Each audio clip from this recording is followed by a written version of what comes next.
Hello and welcome back to the channel. It's Mark from Powersonic and Apprentice 121. The noise outside is Matthew mixing up some bonding. We're on an interesting job today. Well, we've been on it a couple of days now. Matthew and Nathan have been busy. This is my first day on site. I'll spin you right to it so you can see. Someone's had a go at moving a consumer unit in the past. So we've got these crimp through connectors that were just stuffed in this box in with a waste pipe. Kitchen units in front of here as well. If I zoom out a little bit, you can see that. So this was a kitchen, it's going to be a kitchen again. We're just in the process of ripping all this out and rewiring. So we're going to make good this. The consumer units live over here, so there's a peak and off peak. It was all in trunking to a point across here, and then you can see they're just across the top of the window there. So we're going to take it up into the ceiling void, get rid of the trunking, new cabling across, and obviously a suitable maintenance-free way of connecting these in an accessible position as well, because we don't want that buried in the wall. You know, it's just asking for trouble, isn't it? Much of it is probably going to be able to be stripped out because we're rewiring the downstairs lights. You can see we've got our feeds in for spotlights, and we're also rewiring the kitchen in both. So you see Matthew and Nathan have dropped in a bit of conduit to an island, and we've got feeds in for the peak and the off peak on that. So that's all changing, but upstairs is staying as it is. They don't have budget for that apparently. It's not the advice we're giving. We're going to be telling them to get it rewired, but ultimately, you know, you can't make people do what they don't want to do. The boards are themselves, they're switched off at the minute because it's obviously not safe. So we've got the off peak and then the on peak. They're all on RCBOs, and apparently everything was working quite happily up until the building works. They didn't have any issues of tripping, which they're determining means it's all hunky-dory. The only reason they're taking walls down and stuff's moving, so this used to have a wall behind me. These were two separate rooms. Upstairs has all been knocked out. They're actually, while we're on with it, this is one of the reasons we've decided the lighting needs rewiring. The old junction box here for the downstairs lights, and quite a rat's nest of cabling. You know, it's not the best. So that's coming out. Yeah, this used to be a corridor at this side. There weren't stairs here, they were over at that side. There was the 3 bedrooms and then this bathroom. I think it's going to be 2 bedrooms now, and the bathroom going back in where it is. Obviously there's other building work going on in here. It's not really in a condition that I would really prefer to be working in, but it's one of those where you've just got to get on with it, haven't you, and get it done, I guess. So we're just, Matthew's just downstairs through that hole in the floor there, putting bonding in. Upstairs there's all this, look, so there's cabling everywhere. We have dropped in a new light over the stairs, actually. That's one of the things up here we have done. But essentially they're happy to reuse the lighting and sockets that are up here. The storage heaters points as well. This is an all electric system, there's no gas or oil or anything into this property. Same with the shower, there's an electric feed up there. Yeah, so that's kind of where we are. It's going to be a fun one. I'm sure we'll spin it around and make it half decent. I can show you how we've come up with an attempt at a maintenance-free-ish junction box. We're going to leave access to it as well. I'll show you all this getting stripped back. Fortunately, all the cables come from above, so we can pull them all back, get them to a place that makes sense, and form a junction box. We'll open up these consumer units, see what it's like inside there. We're going to put all the cabling in the wall. You can see we've got a chase opened up. I think I've got a meter key in my pocket, so let's go and have a look at that while we're on. And open this up. So you can see we've got a nice tails isolator on there. And yeah, we've got the feeds coming in out the meter, so we've got the 2 lines and the 2 neutrals, and then they go through as tails. Now this meter's getting changed. It's not staying as it is because they are having to put a key in it all the time to add credit, so they're going to a normal meter. You can see it's a TNCS system. We are out in the countryside, so we can maybe have a little look at that as well. And obviously, because we're using a submain that's going quite some distance, I'm not really happy with that being on tails because we're over 3 meters, well over. So they come through the wall there, up this boxing in, across the top, and then down. And obviously, if these were going to be buried in the wall, because they don't want any of this trunking on, sure, you'd need RCD protection on them. So we're going for a steel wire armour. that's over there, and we're going with a 4-core. Pull the separate earth in as well. That is just to avoid too many cables coming across, and we do have that single point of isolation on the system. Obviously we're going to have to use some overcurrent protection on it as well, which we can do, and I'll show you how we're going to achieve that outside. There's only so much you can really do on this one, because again, these are all going to be kitchen units. That's all going to be buried. There's no access to anything on this side of the wall. So, you know, we're stuck in that place where you're trying to make something work that actually might comply with some rules and regulations, but, you know, ultimately maybe won't. So we'll see how we pull that together. I've also got the UTI SMFT Pro Plus, which can do RA testing. And I thought this would be a good one to kind of show some of the overlapping earth issues on a PME by utilising it. But looking out, it's all blooming paved. There is a few flower beds. So we'll maybe have a go and try and spread those leads out as best we can and see what value of resistance we get between the main incoming earth and this garden out here. So, you know, if someone was to go and smack a hot tub in up there with an earth electrode, would we be actually separated from the PME earth? Or is there some natural connection through earth? Even out in rural York, this is literally a little village of maybe 100 homes at the most. There's hardly anything here. Matthew's putting his bond into good use. Yeah, it's Friday today, so we have a gathering at my house tonight. Matthew's even invited around, and we're going to do a few fireworks maybe and mess about out in the garden. So we don't want to be pissing around here too long today. We was going to try and get this finished, but, you know, it's a bit much. If Nathan was here, he'd have obviously finished it, but, you know, he's not, so we can. We'll probably get it to a point where the new cabling for the consumer unit's all in and sorted, the final circuits. I'm not going to connect in the submain until that meter's been changed, because I want to know exactly what we're faced with in that meter box outside. So the tails for now can be left. The only real issue with them at the minute is the fact that they're over 3 meters. They're not buried in the wall anywhere, so no one's likely to be hitting into them. You know, it is what it is. It's existing, I guess. And yeah, I'd rather have it sorted out sooner rather than later. The meter was supposed to have been changed on Friday last week, but they never turned up, and now they're saying within 28 days. So that's one we're just going to have to suck and see. But we'll jump on with this. I'll have a look inside the consumer unit. We'll strip all that out, and we'll see where this lot comes back to, and then I'll jump back on in a second. Okay, so this is inside the consumer unit. So it's not horrendous. It's reasonably well dressed.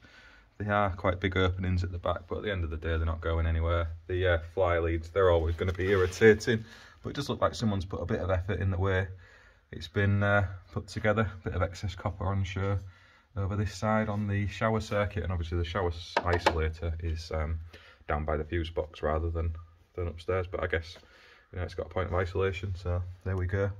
Yeah, I'm going to unconnect all of these now, so we're going to have to strip all this out, label it all up, pull it back over to the other side, and we can start getting rid of what no longer is needed. So obviously these storage heater circuits are going to be needed, but some of these lighting and ring final circuits and spares and whatnot, we can get rid of through the course of what we're rewiring, I suppose.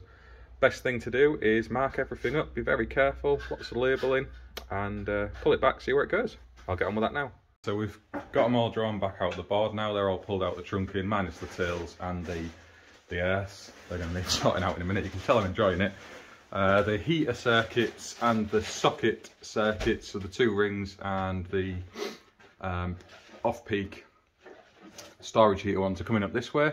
So we'll have to go and track where they've gone off to. The rest of the circuits all come over to this boxing in, and you can see it's a right tangle and mess of cable. So we can draw that down now, see where it all comes at this end, and start labelling up these old cables and draw those back up somewhere we can make sensible joins and get rid of all this. This will go in the scrap pile, we won't waste it. Yeah, I'll show you when we've tidied up a little bit, made some sense of these connections, and I'll jump back on. Right, so I've jumped out to the van. It's been a really busy day. I've not had a chance to really record an awful lot. It's one of those, if you're a tradesperson, you'll know exactly what I mean. Time just runs away with you. You have to get neck deep in whatever it is you're up to and just crack on. We found junction box after junction box all over the place as we've traced those circuits back. You saw the mess behind those kitchen units and that stench pipe boxing. Fortunately, most of the cabling actually traced back to the other side of the house to where we were dropping down to the new consumer unit position. Well, I say new, it's been there already. Essentially what's happened is the cables track across under the floor dropped down the stench pipe to what would have been the consumer unit position. Someone's joined those, then gone back up the wall in trunking and across to the new position. So, you know, it kind of didn't need to be done. But I can understand why that's what's happened, because there was a tiled floor in that bathroom upstairs. They won't have wanted to mess about with that. Finished kitchen in downstairs. So yeah, I'm not going to pass any judgment on anyone because I don't know the circumstances of what happened at that time. We're just going to get cracked on it and fix it. I'll show you how we did so. So yeah, I can jump back. We're going to next be there on Tuesday, so we can have a look at it then. And I'll show you what we've got up to. The consumer unit, we have got the wiring back over into it. We've got a temporary socket circuit on. Well, I say temporary, it's the sockets in the lounge that we've rewired. So they're on and working now. All the cabling's into the consumer unit. I'll drop a little picture up somewhere up here so you can see. I've wired it but not terminated the final circuits into the RCBOs, so they're just kind of loose in the top of the board, waiting to connect them in once we've got the final accessories on and in place. That just removes any possibility of the owner sticking any circuits on, and obviously we can't, well, I suppose we could, but it'd be a bit of a ridiculous challenge to have 10 lock-off kits on all the RCBOs. It's easier to just have the wires out. You don't get more safely isolated than that, do you? So they're out and left over the weekend. There's no one actually there at the weekend anyway. We've got a bit of bonding left to do in some of the chases. We've got the final accessories to get on. We've got the submain to pull in. Obviously the consumer unit's still staying in this new position and the meter cabinet's some distance away. We're not using tails in trunking. We're not burying tails in the fabric of the building. We're using steel wire armour cable, but we do have the peak and off-peak issue. And I'll show you how we tackle that on the video as it moves along. I'm not there on Monday because we're working at a steam railway tourist attraction. It's in Fimber, which is sort of on the way to Malton from where I live, if anybody's familiar with the area. We're looking at a solar system that's been installed there by the people who run that tourist attraction, and it's not working as they wanted. So I'm going to shoot up there and have a little look through that. I think there's a bit of pat testing as well. So we'll next be on site on Tuesday. Depending on how I edit the videos, the Steam one could have been out first because that's also going to be on YouTube, or you've got it to look forward to if you're watching this one. But otherwise, we'll jump back on with this video out on site. I'll show you how we've solved the issue with the submain, what we've done in the meter cabinet, and all of the final circuits connected into the consumer units, and the job put back in good order as far as we're concerned. I don't want to sit and knock the people who did that original install too much because I don't know the context or the circumstances of it. I also don't know if there wasn't a junction box over all of those crimp through connectors. Although it wasn't accessible, there could have been, because the person who ripped the kitchen out hasn't been on site since. I don't know, I've not been able to ask them. The gentleman who is doing most of the building work has no idea. So I don't want to call anyone out just for the sake of it and start whinging and moaning. It's not good. I'm just going to show you what we do to fix stuff like that when we come across it. Let's press on with the video, jump back to site and stop listening to me talking a load of waffle. Okay, so you've seen out on site how somebody's had a go at moving a consumer unit and the way they've attempted that and then made those connections and extensions, if you like, contained within the boxing in of a waste pipe behind some kitchen units. Now we don't want to do that. We've got good access to the building as I've shown, so we can put a nice junction box in somewhere that allows access to that for maintenance if it's ever needed, and also any repair action that could be needed as well. Now most of the work we're doing in the kitchen is a rewire, so anything new we're putting in is brand new cable. We can take that back to the consumer units. We don't need to extend anything. But there are going to be a few circuits still left in there that the owner of the building doesn't want rewiring. This is their project, their choice. So we need to extend them. Now you can do that just with individual Wago boxes if you wish, or a large XL Wago box. However you want to do it, as long as you're ensuring those terminations as best as can be are maintenance free, and that there is an option to access them if there's a problem in the future. That's all good. This is just how I tackle it. So we use a steel box, just a bit more rigid, and if you're putting it in a floor void, for example, it gives you a bit extra protection from all the nibbling creatures that you might find running around in there. And I know the cables are in there anyway, it's just my chain of thought on it. And again, if we're putting this on a garage wall, for example, it's just a bit more robust. So that's how we approach it. And because you've got a few terminations in there, that whilst it's not a consumer unit, I think that there can be the same sort of number of terminations, if you like, and potential for overheated connections. So, you know, it's just my working method to put it in a steel box, but that's not needed in regulations. You can use a plastic enclosure. I have seen, actually, I think it's Wago who've put it out there, but they've got a specific consumer unit moving products now, with a DIN rail and such all in there, so you can do this direct off the shelf. But we don't need quite something as grand and as big in this scenario, so I'm going to knock something together. And I've got these little Wago push fits. So these are the push fit 2.5mm. I've got some 6mm as well. I couldn't source any in brown, so I'm going to have to mark those up as we move along. And also the green and yellows, they clamp onto the DIN rail and actually link through the earth. So if you're doing this as a consumer unit move, when you come to do your end-to-end tests on your CPCs, for example, you'll be getting all cross connection from inside this box. So we're going to use these grey ones which insulate the CPCs from the actual enclosure and DIN rail itself, and then you don't get that cross connection at this point, because it can make a mess of all of your testing from the actual consumer unit. Now obviously this box, I'm going to need to earth it, just for good working practice, and I'm going to do that by pulling over a separate earth cable just to put onto here. You know, I don't want to be doing it. I suppose I could do it with an individual circuit, as long as everything else was isolated from it, it wouldn't make a great difference, but I'm going to pull a separate earth in anyway. And you'll see here I've got the whisker glands, and I have also got some of these inserts. I might not use them on this application because we don't need the IP rating for this, but you can get these if you're not aware, so you can put twin and earths into them. So if you're in an environment where you need the IP protection of the gland to be maintained, instead of sticking with the round inserts that come with these for your flex cables, you can put these in, and it allows for the flattened off twin and earths to be properly sealed inside. So I just thought I'd show you them, but I'm going to pop it on a time lapse now, show you what we're going to do. In essence, there's going to be a DIN rail in here, points of entry with the whisker glands, and then we're going to get all these Wago connectors mounted, and I'll just quickly show you these. So you just push your terminals in as you would, and you've got these little releasing tabs. The slightly bigger 6mm, you'll see here, they're just larger, and we're calling them 6mm, but they allow connection of cables. If I just lift this up and read it where I can get my eyesight to focus, it might not actually say on the product itself. So I'll pop a screenshot up of the spec for the cable that you can insert for stranded and solid. It's different for all of them, which is probably why it's not stamped on there. I could be missing it, to be honest. And then there's the 2.5mm squared ones as well. But you can use smaller size conductors. There's a range on each one. So I'll see if I can get a screen grab of that and drop it somewhere in the video. Just made myself some editing there, haven't I? But for the time being, we'll get it on a time lapse. Once I'm finished, I'll jump back on and talk you through what I've actually done. So I'll get cracking.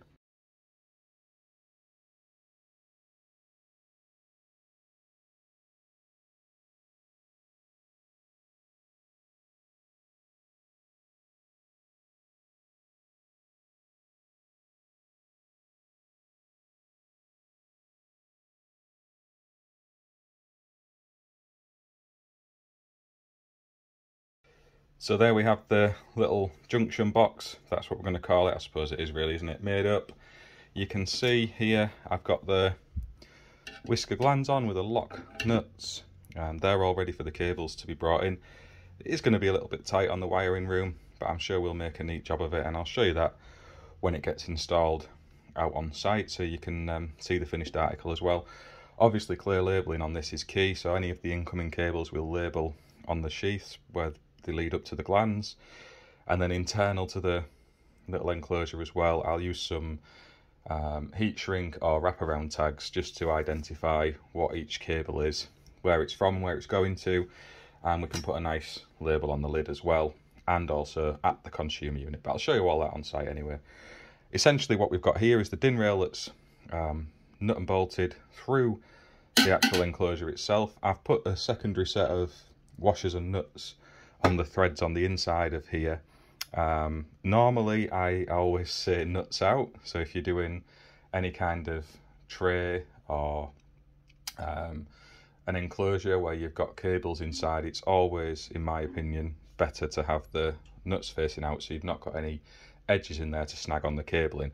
But in this case I wanted a point to mount on my earth cable that I'm going to bring over from the consumer unit. So we've got a couple on each side there where I can drop some little ring clamps onto the casing itself, so it will give it an earth, and also the extra set of nuts just cover the stud up on the inside, so there's no sharp edges in there anyway now. And on the back you can see we've just got some roofing bolts through, nice and flat, so they're not going to protrude too much when that's secured. It'll give a nice fixing, I think, anyway. Space it off some timber, and I'll show you that on site. You can see here, I don't know how that's coming across on the camera angle because I've got it on that stupid wide angle telescopic, whatever it's called, but it is central to the enclosure, and sorry, level to the enclosure, but I've mounted it a little bit lower down on this side. I wanted to give a bit more wiring room in the top because my intention is to bring the larger cables, so the 6mm, I think there's a 6mm shower cable. I might even be wrong on that because the cooker cable and the hob where you wire in, so they're coming out anyway. But I think there's an existing shower cable that can come into here and go through the 6mm Vega terminal blocks. And these are really easy. They clip on and off the DIN rail, so you can see there's little releasing tags on the bottom there. You just pop a driver in, and if you need to make any adjustments, they simply, he says, simply clip out like so. So if you need to remove one, you can. It's no hardship. So again, if I'm on site and I want to get the earth in onto here, for example, I can take a few out, give myself a bit of an easier access, and pop that on. Yeah, that's sort of it really. Not really much else to say with that. Pretty straightforward. As I say, when you're drilling steel, always go through with a pilot first. Some people struggle with that, so you need to put a smaller bit in first just to make a hole, and then the larger size drill bit will cut a lot easier and faster. But yeah, I hope that's been of some use. We'll jump back out onto site. I'll show you it all going together and how we label this up. As I said, you don't have to do this to meet regs. It's just the way that I do it. Plastic enclosures and Wagos are just fine. You can even get them now where they secure the connectors to give you the maintenance free rating, as long as you remember to secure the lid as well with a cable tie or whatever. I think they term that as maintenance free, so you don't need to provide access to it for the future, but it's always good practice to do so. And I just think this is a little bit of a neater job. I find it easier to work from a nice DIN rail rather than a load of connectors in little boxes shoved under the floor somewhere. But I'll demonstrate out on site. No good talking about it here on the desk. Let's go and show you what it looks like. Jump on with the video. Thank you for sticking with it so far, and we'll carry on. Definitely going to be needing the old label printer today. Batteries were flat. Thanks, Matthew. But not to worry, because I have the power bank. I think this is version 2, I'm calling it, because I've included some safety precautions now with the addition of a fuse, which is stuck on here very professionally with Mitomate. And you can see I've got the DC power pack plugged in, and it's happily charging away here on the Brother P-Touch. So this is the E550W, and if I go to the home section, we should be able to see it charging.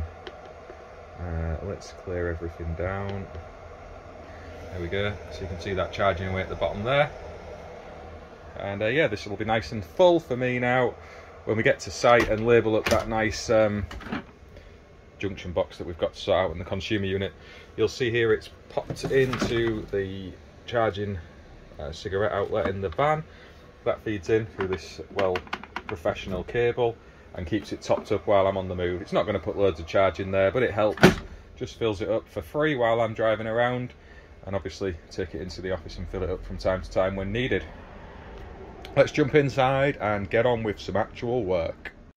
Okay, so we've stripped out the cabling now over here. You would have seen earlier on in the video where we was swamped with stuff dropping down out of the ceiling. Luckily, most of the circuits that were existing originated in this side of the property. So we've been able to draw them back and drop them down into the consumer unit. If you remember, they were kind of up and out the ceiling somewhere in here. I've forgotten exactly where it is. Oh, there it is. Look, that's the hole. So the cables were all kind of popped down there, and we've managed to draw them back and just drop them back down. They'd been recently rewired for the storage heaters. Now the storage heaters are moving position, so there's still some work to be done on that front, but I don't think they're moving far from where they are at the minute, and we might be able to make use of the existing drops. Matthew's been busy bonding up. You'll see here he's got this all tidied away. We've got our submain pulled in, so that is a 4-core cable there. We've still got our earth cabling coming over as well, and the bonding can go back to the meter cabinet. We're going to put an earth block in there, and I'll explain a bit about that when we get to it. It won't be in this video because they've not swapped the meter yet. It's a bit disappointing, so we're not able to finish that particular part. And in the meantime, we're just leaving this temporary set of tails that are running up and across.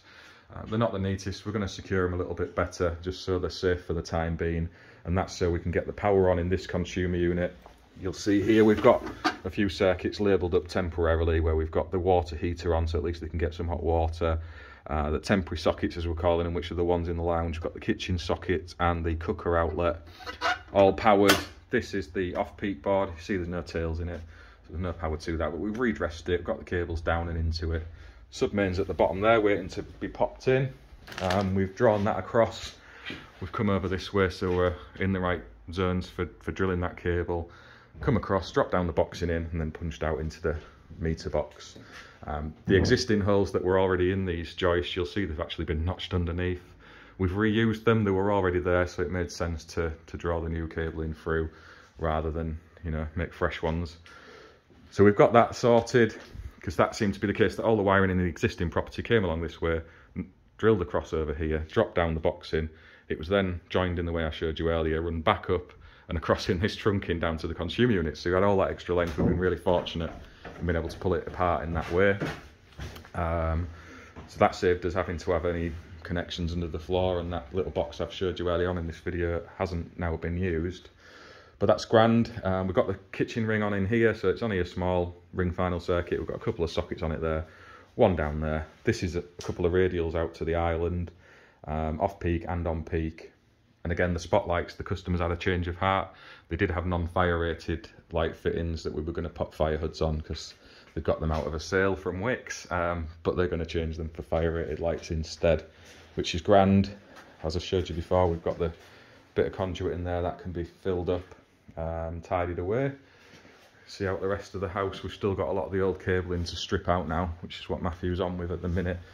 We've got all of our chases bonded up, so they're all ready for them to skim. This whole place is getting fully re-skimmed. Wall lights are dead for the time being, so there's no power to them. These spotlights, again, customers pulling this ceiling down now.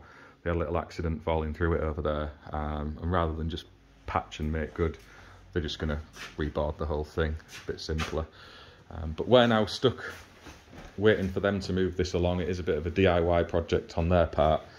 So we've got it to a point where we've got them some power on, we've got them lighting, they can have hot water, press on with whatever it is they're doing next. I think the priority is the kitchen.